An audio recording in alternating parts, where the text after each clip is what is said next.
The doors of Serena Cole's wedding hall opened at the worst possible moment. Guests turned. Conversations stopped. A man in a simple black suit walked in calm, steady, out of place. Serena smiled, then froze. It was Daniel Wright, the poor cleaner she had invited as a joke. 3 weeks ago, she laughed while inviting him, certain he would never come, certain he would stay invisible where people like him belonged. But today, Daniel showed up, and the question was no longer who he was. It was who would be humiliated now. Daniel Wright pushed the cleaning cart across the 42nd floor of Cole Dynamics every night at 9:30. The hallways were empty by then. Most employees had gone home hours earlier. Only security remained, nodding at him from behind their desks, their attention already back on their phones. He preferred it this way. No one watched him. No one asked questions. No one expected him to explain why a man his age 34 was emptying trash bins in a building full of people half his age earning 10 times his salary. Daniel didn't mind the work itself. It was honest. It paid rent. It kept food on the table for Lucas. That was enough. He cleaned methodically, floor by floor, office by office. Glass desks wiped clean. Carpets vacuumed in straight lines. Trash collected. Recycling sorted. He moved through the spaces like a ghost, touching everything, noticed by no one. The building managers never complained. Daniel was reliable in a way that made him forgettable. He had learned long ago that invisible was safer than noticed. At 11:15, Daniel clocked out. He walked 6 blocks to the bus stop, rode 20 minutes to the south end, then walked another 4 blocks to the apartment. The lights were still on. Mrs. Chen opened the door before he could knock. She was 72, gray-haired, patient in ways Daniel could never repay. "Lucas finished his homework," she said quietly. "He ate the soup.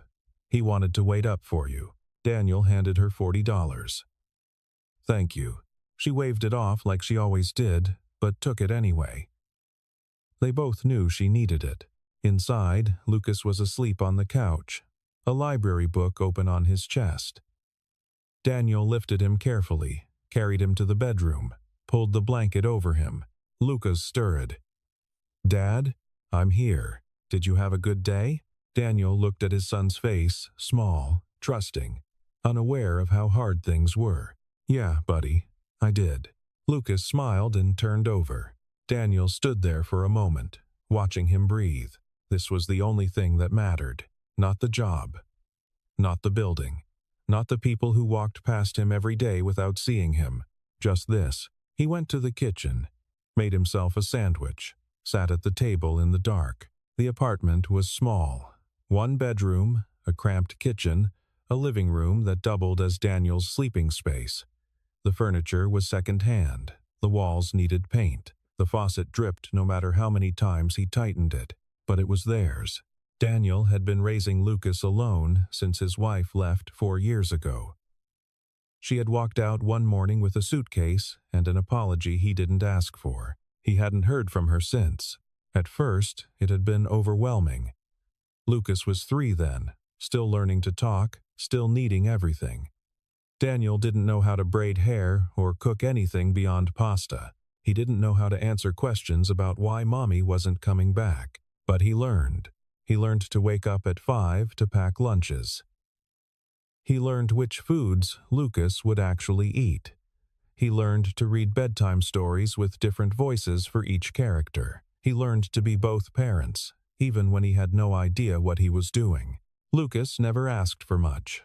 A new toy, a trip to the zoo, a birthday party with his friends. Daniel gave what he could. It wasn't always enough. But it was something. He finished his sandwich, washed the plate, turned off the light. Tomorrow would be the same as today.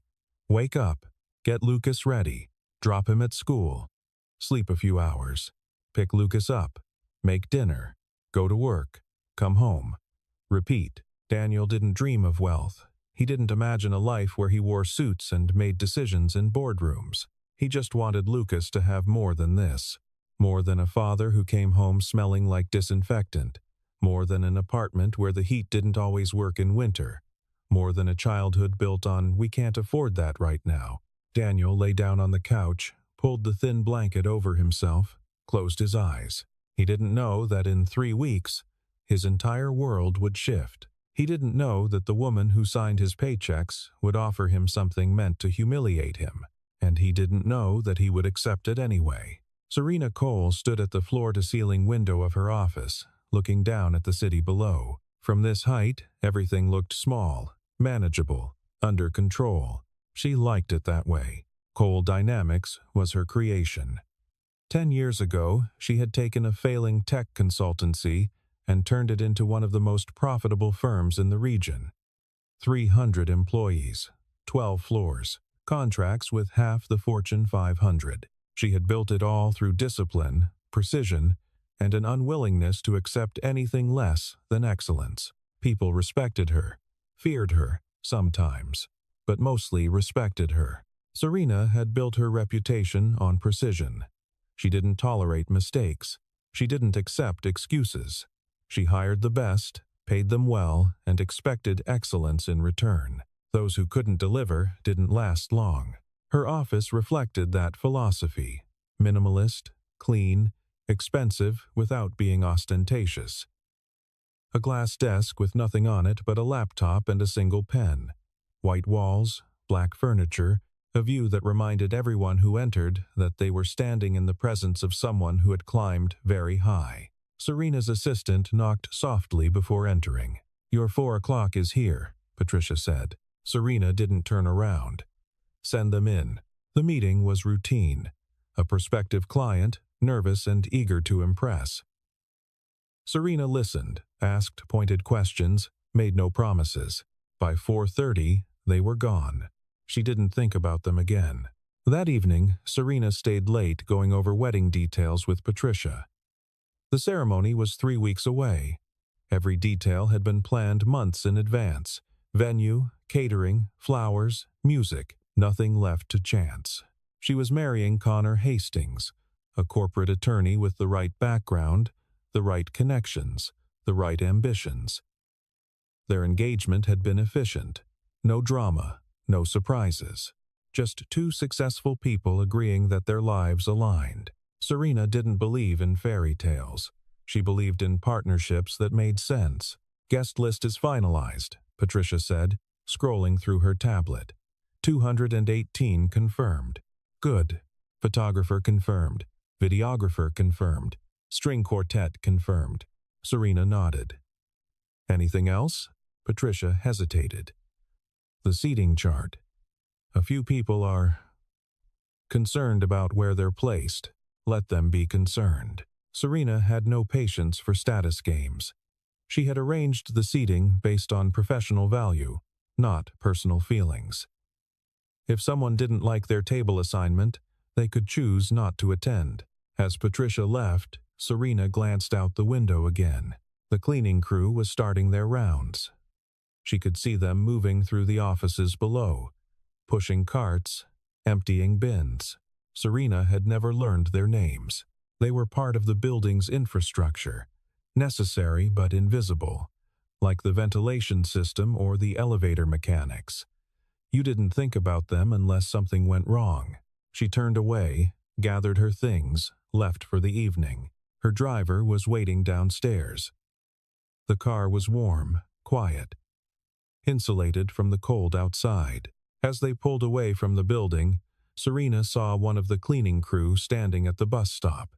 A man in a worn jacket, hands in his pockets, staring at nothing. She didn't recognize him.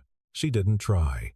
By the time the car turned the corner, she had forgotten he existed. 3 weeks before the wedding, Serena held a small gathering in her office. It wasn't official, just her and 5 senior managers discussing final logistics over wine and catered appetizers. The kind of casual networking that reinforced hierarchy without acknowledging it. Rachel Simmons, VP of Operations, raised her glass. To Serena, "May your marriage be as successful as your quarterly earnings." Everyone laughed. Serena smiled. "That's setting a high bar.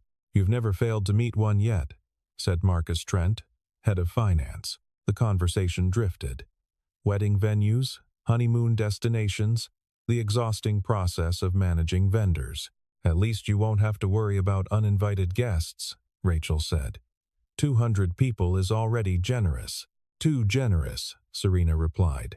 Half of them are Connor's law school friends. I've met maybe 10%. Marcus leaned back. You could always pad the numbers. Invite some unexpected guests. Like who? I don't know. Make it interesting. Invite someone completely random. Rachel laughed. Like the mailroom guy? Or the cleaning crew, Marcus added, grinning. Imagine their faces. The others chuckled. Serena tilted her head. That's actually not a bad idea. The room went quiet. You're joking, Rachel said. Why not? It would be memorable. Marcus raised his glass. You're serious. Why shouldn't I be? We talk about inclusivity all the time. Community. Cole Dynamics as a family. Serena's tone was light, amused. What better way to prove it than inviting everyone? She stood, walked to the door, opened it. Down the hallway, Daniel was emptying a trash bin outside one of the conference rooms. Serena called out. Excuse me. Daniel looked up. She gestured. Could you come here for a moment? He set down the bin, walked toward her office. His expression was neutral, unreadable. Serena smiled. What's your name? Daniel Wright. Daniel. How long have you worked here? 3 years. 3 years. Serena nodded thoughtfully. You do good work. The building always looks perfect. Thank you. I'm getting married in 3 weeks, Serena continued. We're having a ceremony at the Royal Ashford Hotel. I'd like to invite you. Daniel didn't react. Behind Serena, Rachel was biting her lip to keep from laughing. It's formal, Serena added. But I'm sure you'll find something appropriate to wear. Daniel looked at her for a long moment. Then he said. Serena blinked. You will? Well. She smiled wider. Wonderful. I'll have my assistant send you the details. Daniel nodded, turned, walked back to his cart. Serena closed the door. The room erupted in laughter. Oh my God, Rachel said. He actually accepted. He won't show, Serena replied, sitting back down. He's just being polite. Marcus shook his head, still grinning. That was amazing. Even if he does show, Serena said, it'll be harmless. 1 extra seat. No one will even notice. They moved on to other topics. But Rachel leaned over to Marcus and whispered. She really thinks he won't come, Marcus whispered back. Of course he won't. Would you? Outside, Daniel returned to his work. His hands were steady as he tied the garbage bag, replaced the liner, moved to the next bin. But inside, something had shifted. He had heard the laughter. He had seen the looks. He knew exactly what this was. And he had accepted anyway. That night, Daniel sat at the kitchen table long after Lucas had gone to bed. The invitation sat in front of him. Patricia had sent it via internal mail the next day, just as Serena promised. Thick cardstock, gold lettering, a formal request for the honor of his presence. It was almost funny. Daniel had been invited to plenty of things in his life. Birthday parties when he was a kid, a high school graduation he never attended. His own wedding, which felt like a lifetime ago. But this was different. This wasn't an invitation. It was a test. Serena Cole wanted to see if he would embarrass himself. Show up in the wrong clothes, say the wrong things, prove that people like him didn't belong in places like that. Or maybe she expected him not to show at all. To quietly accept the humiliation and stay invisible, the way he always had. Daniel turned the invitation over in his hands. He could throw it away, pretend it never happened. No one would blame him. But then he thought about Lucas. What would his son learn if Daniel spent his whole life avoiding difficult moments? If he taught him that the safest thing to do was keep your head down and hope no one noticed you? Lucas was 7. He was watching everything Daniel did, learning how to be a man by watching his father. And Daniel didn't want to teach him that hiding was the answer. He stood, walked to the window, looked out at the street below. It was late. The streetlights cast long shadows. A few cars passed, their headlights cutting through the dark. Daniel wasn't angry. He wasn't planning revenge. He just didn't want to be afraid anymore. Not of people like Serena Cole. Not of rooms full of strangers. Not of the possibility that he might not belong. He had spent 3 years cleaning that building. He had worked every holiday, every weekend, every night when most people were home with their families. He had earned the right to walk through those doors. Maybe not in the way Serena meant. Maybe not for the reasons she expected. But he had earned it. Daniel made his decision. He would go. Not to prove anything to Serena. Not to make a scene. Just to show Lucas and himself that dignity wasn't something you had to ask permission for. Daniel didn't tell anyone about the wedding. Not Mrs. Chen. Not his co-workers. Not even Lucas, who would have asked 100 questions Daniel didn't know how to answer. Instead, he planned quietly. He saved $20 from each paycheck.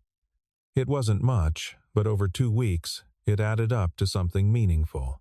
On a Saturday afternoon, while Lucas was at a friend's house, Daniel took the bus downtown to a second-hand clothing store. The shop was cramped and smelled faintly of mothballs. Racks of suits lined the walls, most of them outdated or slightly worn. Some had been there for years, waiting for someone who needed them. Daniel searched for half an hour before finding something that fit.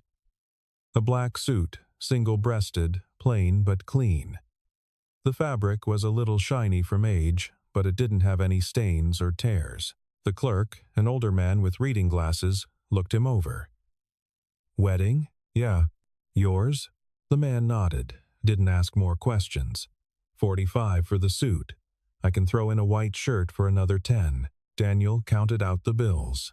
At home, he hung the suit in the closet, behind his work clothes where Lucas wouldn't see it.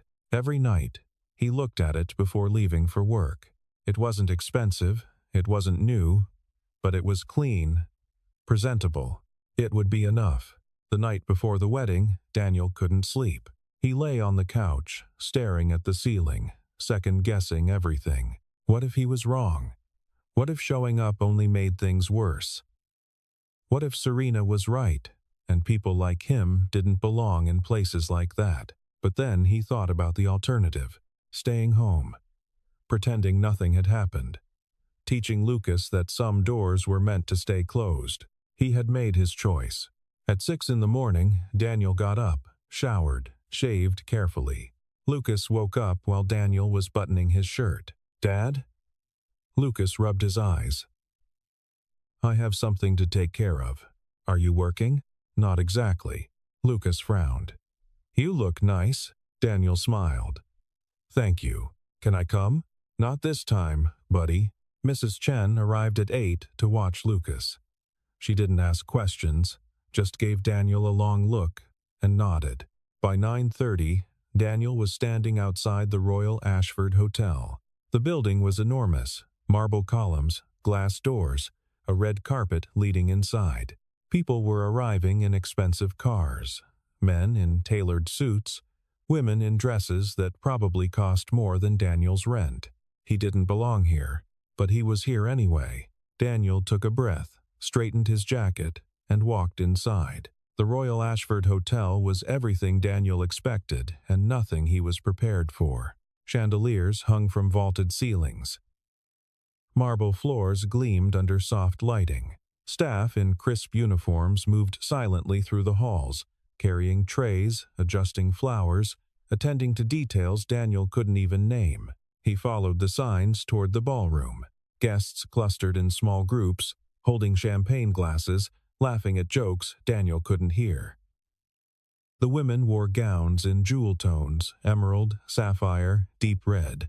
The men wore suits that fit perfectly, their shoes polished to a mirror shine. Daniel felt the weight of every stare as he walked past. No one said anything, but everyone noticed. He moved toward the entrance of the ballroom. A young woman with a clipboard stood at the door, checking names. Name, please? Daniel Wright. She scanned the list, frowned, scanned again. I don't see. Try the end of the list, Daniel said quietly. She scrolled down, her expression shifted. Oh. Yes. You're here. She handed him a small card with a table number. Enjoy the ceremony. Daniel nodded, stepped inside. The ballroom was breathtaking, white and gold everywhere. Long tables draped in silk, centerpieces of white roses and orchids towering above crystal vases. A stage at the far end where the ceremony would take place, decorated with flowing fabric and ambient lighting that created an almost ethereal atmosphere. And at the center of it all, near the front, stood Serena Cole. She was stunning, a white gown that fit like it had been designed specifically for her, which it probably had.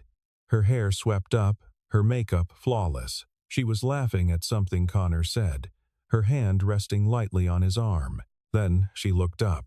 Her eyes met Daniel's. For a moment, her expression didn't change. Just polite curiosity. Then recognition hit. Her smile faltered. Her eyes widened slightly. Daniel didn't look away. He walked calmly down the aisle between the tables, found his assigned seat near the back, and sat down. The ceremony was about to begin, and Serena Cole was no longer smiling. The ceremony started on time. The music played softly in the background. Guests turned their attention forward. Conversations stopped mid-sentence. Serena walked down the aisle on her father's arm, every step measured and perfect, but her eyes kept drifting to the back of the room. To Daniel, the officiant began. Standard words about love, commitment, partnership. Serena and Connor exchanged vows they had written themselves, articulate, polished, emotionally precise. Rings were exchanged. Applause followed, and then it was done. The reception began immediately. Tables filled. Waiters appeared with trays of appetizers. Conversations resumed. Serena moved through the crowd, accepting congratulations, smiling for photographs.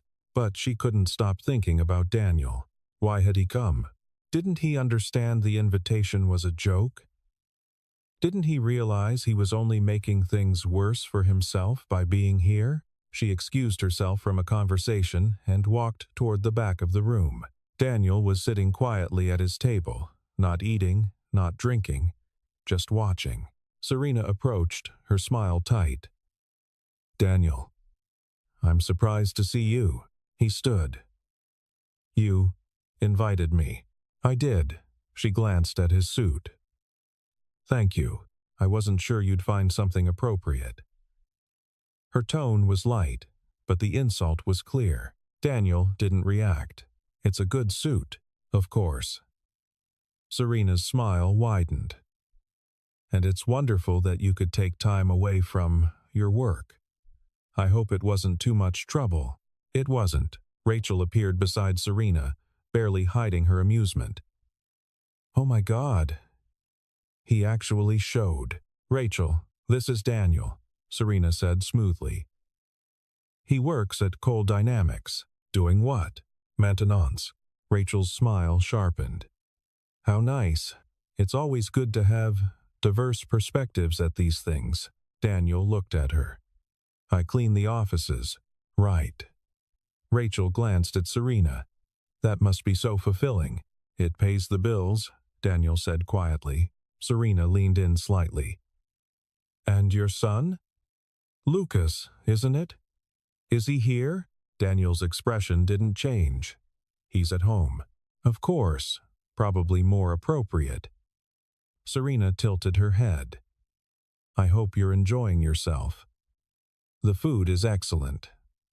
The chef is Michelin-starred. I'm sure it is. Feel free to take home leftovers, Rachel added. We always have too much. Daniel didn't respond. Other guests were starting to notice. Conversation slowed, heads turned. Marcus joined them, his voice carrying. Serena, is everything all right? Perfectly fine, Serena said. Just welcoming one of our employees. Marcus looked Daniel up and down. Generous of you to invite. I believe in inclusivity, Serena replied, her tone bright. Daniel finally spoke. Should I leave? Serena blinked. Why would you leave? Because you didn't actually want me here. The words hung in the air. Serena's smile tightened. That's not true. Then why did everyone laugh when you invited me? Rachel's face went pale. Marcus looked away. Serena straightened. I think you're misunderstanding. I heard it, Daniel said. Through the door. All of you. The nearby tables had gone completely silent now. People were listening. Serena's voice dropped. You're making a scene. No, Daniel said quietly. I'm just standing here. Then perhaps you should sit down. I will. Daniel looked at her steadily. After you tell everyone why you really invited me, Serena's face flushed. I don't know what you're talking about. You wanted to see if I'd show up. You wanted to see if I'd embarrass myself. Maybe you thought it would be funny. Entertainment for your guests. Rachel stepped forward. That's not. It's okay, Daniel interrupted. I understand. People like me aren't supposed to be in places like this. We're supposed to stay in the background. Clean up after you. Stay invisible. Serena's voice shook slightly. You're being ridiculous. Maybe. Daniel's voice was calm, measured, without anger or bitterness. But I came anyway. Someone at a nearby table started to stand. A man in his 60s, silver-haired, wearing an expensive suit that looked custom-tailored. Excuse me, he said loudly. But I'd like to know what's going on. Serena turned. Mr. Lawson. Henry, the man corrected. He looked at Daniel. Who are you? Daniel Wright. I clean the offices at Cole Dynamics. Henry's eyes narrowed. And Serena invited you to her wedding? Yes, sir. Daniel didn't answer. Henry turned to Serena. Why? Serena's smile was brittle. It was a gesture of goodwill. You thought it would be amusing, Henry said flatly. The room had gone completely silent. Serena's mouth opened, closed. Henry looked at Daniel. Did you know it was a joke? And you came anyway? Daniel hesitated. Then he said, Because I didn't want my son to think I was afraid. Henry stared at him for a long moment. Then he held out his hand. Henry Lawson. Daniel shook it. Henry turned back to Serena. I've known you for 5 years, Serena. I've invested in your company. I've recommended you to my colleagues. But this, he gestured around the room, this is beneath you. Serena's face had gone white. Henry, please. I'm going to leave now, Henry said. And I think you should apologize to this man. He walked toward the exit. One by one, other guests began to stand. Not all of them. But enough. Serena stood frozen as people filed past her, their faces carefully neutral. Rachel touched her arm. Serena, don't, Serena whispered. Daniel didn't move. He waited until the room had quieted again. Then he said, I'm sorry your wedding was ruined. Serena looked at him, her eyes filled with something close to desperation. Then why did you come? Because you invited me. But you knew. I knew exactly what it was, Daniel said. But I came anyway. Not to embarrass you, not to make a point. Just to show my son that when someone tries to make you feel small, you don't have to accept it. He turned to leave. Serena's voice stopped him. Wait. He looked back. I'm sorry, she said quietly. Daniel nodded once. Then he walked out. The ballroom buzzed with uncomfortable energy. People returned to their seats, but the conversations were different now. Quieter, more cautious. Connor appeared at Serena's side, his face carefully blank. What the hell just happened? Serena couldn't answer. Rachel tried to smooth things over, moving from table to table with apologies and reassurances. Just a misunderstanding. Everything's fine. But it wasn't fine. At a corner table, Elaine Parker sat with 3 other guests. She was 62. a former executive who had retired after decades in corporate leadership. She had been quiet during the confrontation, watching. Now she stood. "Excuse me," Elaine called out. The room quieted again. Serena turned.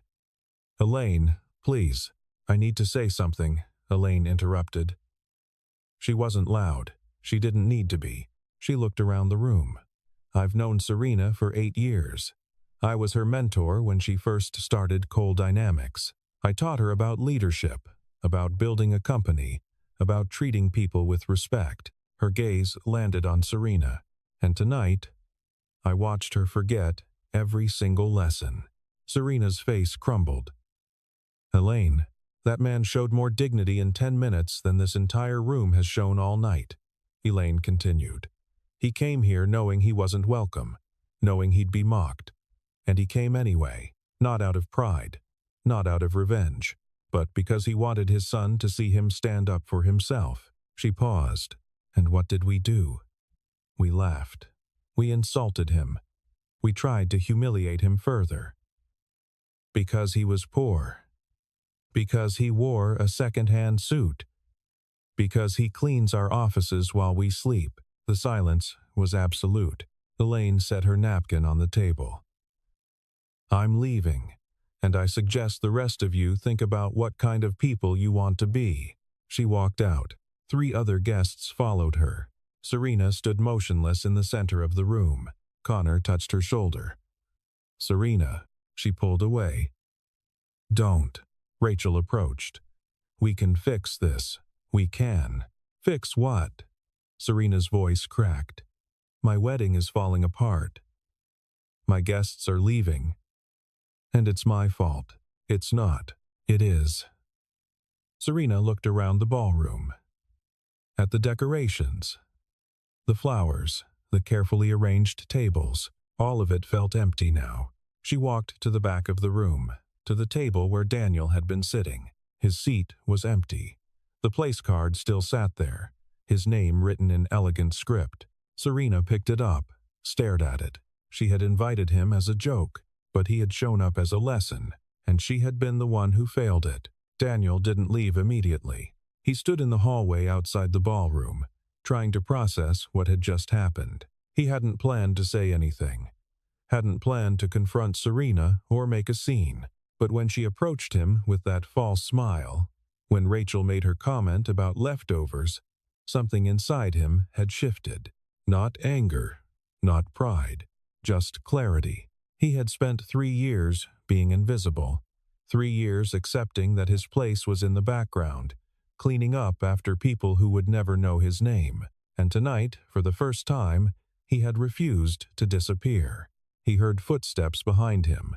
Henry Lawson approached, his expression thoughtful. That took courage. Daniel shook his head. "I didn't mean to ruin her wedding. You didn't ruin anything. You just held up a mirror." Henry extended his hand again. "I meant what I said in there. You showed more integrity than most of the people in that room. I'm just a cleaner." "No," Henry said firmly. "You're a father. That's infinitely more important." Daniel looked at him. "Because I've been where you are," Henry replied. "Not exactly, but close enough. I grew up poor, worked my way through college, cleaning hotel rooms. I know what it's like to be invisible." He handed Daniel a business card. "If you're ever looking for different work, call me. I own a logistics company. I could use someone with your work ethic." Daniel stared at the card. "I don't understand. You showed up when you knew you weren't wanted. You stayed calm when people tried to make you feel small. And you spoke up when it mattered." Henry smiled slightly. "That's the kind of person I want in my company. I don't have experience. You can learn experience. I can't teach character." Henry patted his shoulder. "Think about it." He walked away, leaving Daniel standing alone in the hallway. Daniel looked down at the card in his hand. Henry Lawson, CEO, Summit Logistics. A phone number, an opportunity. He slipped it into his pocket, took a breath, and headed for the exit. As he pushed through the front doors, the cool evening air hit him. The street was quieter now. The valet had stopped bringing cars around. Daniel walked to the bus stop, sat down on the bench. He had gone to the wedding expecting nothing, maybe hoping to prove something to himself. Definitely trying to set an example for Lucas, but he hadn't expected this. He hadn't expected people to listen, to stand up, to walk out. He hadn't expected an apology, and he definitely hadn't expected a job offer. The bus arrived. Daniel climbed on, paid his fare, found a seat near the back. As the city passed outside the window, he thought about what he would tell Lucas. Not everything. Lucas was 7. He didn't need to know all the details, but Daniel would tell him the truth, that sometimes people try to make you feel like you don't belong, like you're not good enough, like you should stay quiet and invisible. And when that happens, you have a choice. You can hide, or you can show up, not to fight, not to prove anything, just to stand there and refuse to disappear. That was dignity, and no one could take it away from you unless you let them. By the time Daniel got home, it was almost midnight. Mrs. Chen had stayed late, dozing on the couch while Lucas slept in the bedroom. She woke when Daniel came in, blinking at him. "You're back. Thank you for staying." She stood, gathered her things. "How did it go?" Daniel hesitated. "It went okay." She studied his face. "You look different. I feel different." She nodded, didn't ask more questions. Lucas was good. "He asked about you. What did you tell him? That you had something important to do?" She paused at the door. "Whatever happened tonight, I hope it was worth it." It was. After she left, Daniel locked the door, turned off the lights, and sat in the dark for a while. He thought about Serena, standing in the middle of her perfect wedding, watching it fall apart. He thought about Henry, offering him a business card and a chance at something better. He thought about the guests who stayed and the ones who left. But mostly, he thought about Lucas. Tomorrow morning, Lucas would wake up and ask questions. Where had Daniel gone? Why had he dressed up? And Daniel would tell him the truth, that someone had tried to make him feel small, and he had refused. Not with anger, not with violence, just with presence. He had shown up. He had stood there. He had spoken when it mattered. That was enough. Daniel went to the bedroom, looked at Lucas sleeping peacefully. His son was everything that mattered. Not the job. Not the building. Not Serena Cole or her wedding or any of it. Just this, a small boy who trusted him, who looked up to him, who learned how to be a person by watching what his father did. Daniel had taught him something tonight. Maybe not the lesson Serena intended, but the lesson Lucas needed. That dignity wasn't something you wore. It wasn't something you bought. It wasn't something that came with money or status or the right kind of suit. It was something you carried inside you, and no one could take it away. Daniel pulled the blanket over Lucas, kissed his forehead, and left the room. He changed out of the suit, hung it carefully back in the closet. Then he lay down on the couch, closed his eyes, and slept. The next morning, Serena sat alone in her apartment. Connor had left early. The wedding had continued after Daniel left, but half the guests departed early. The rest stayed out of obligation. She sat at her dining table, staring at the invitation she had sent Daniel. A single cleaner had walked into her wedding and exposed everything she had tried so hard to build. Except he hadn't exposed anything. He had just refused to accept the role she had assigned him. Someone who used people for entertainment, who built walls between herself and anyone she deemed beneath her, who mistook power for worth. Serena thought about Henry walking out, about Elaine's words, about the look in Daniel's eyes when he said he had heard them laughing.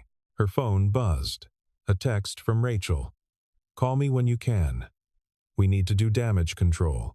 Damage control. As if this were just a PR problem. But it wasn't. She had built her entire life on being better than other people. Smarter, more successful, more deserving. But Daniel had shown her the truth. She wasn't better. She was just luckier. And luck wasn't the same as worth. Serena didn't know if she could change. But for the first time in years, she understood that she needed to try. not because of the guests who left, not because of the damage to her reputation, but because somewhere in the city, a man she had tried to humiliate was waking up and making breakfast for his son, teaching him what it meant to be a good person, and Serena had no idea how to do that. Meanwhile, Daniel woke up, made breakfast for Lucas, and prepared for another day. The wedding felt distant already, like something that had happened to someone else. He thought about Henry's business card, still sitting on the dresser waiting. Maybe he would call, maybe he wouldn't. The choice was his alone. But either way, he had done what he set out to do. He had shown Lucas that dignity wasn't something you wore or bought. It was something you carried inside, and no one could take it away. Daniel sat down next to his son, helped him with his homework, and didn't think about weddings or ballrooms or anything beyond this moment, because this was what mattered. A father and his son, building a life together, one day at a time, with dignity